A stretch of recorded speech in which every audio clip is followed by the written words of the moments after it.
पुणे ते शिर्डी प्रवास आता सुकर होणार आहे। साईबाबांच्या दर्शनासाठी जाणारे भाविक, विद्यार्थी, व्यावसायिक तसेच नियमित प्रवास करणाऱ्या नागरिकांसाठी महत्त्वाची ठरणारी पुणे साईनगर शिर्डी एक्सप्रेस रेल्वे 17 जून पासून म्हणजेच आजपासून सुरू झाली आहे।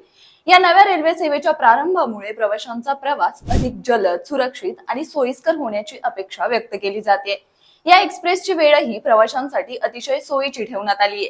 ही रेल्वे पुणे स्टेशन वरून सकाळी 6:55 सुटेल तर अहिल्यानगर येथे सकाळी 9:12 पोहोचेल आणि दुसरी 12 वाजता साईनगर शिर्डी येथे दाखल होईल। तसेच परतीच्या प्रवासात ही रेल्वे शिर्डीतून सायंकाळी 6:10 सुटेल, रात्री 8:27 अहिल्यानगरला पोहोचेल आणि रात्री 11:55 पुणे स्टेशनवर दाखल होईल। या नव्या रेल्वे सेवेच्या माध्यमातून पुणे आणि शिर्डी यांच्यातील संपर्क अधिक मजबूत होणार असून प्रवाशांचा वेळ, पैसा आणि प्रवासाचा त्रासही मोठ्या प्रमाणात कमी होणार आहे। त्यामुळे साई भक्तांसाठी आणि सर्वसामान्य प्रवाशांसाठी ही सेवा निश्चितच एक मोठी भेट ठरणार आहे। बाकी याबद्दल तुम्हाला काय वाटतं कमेंट करून नक्की सांगा।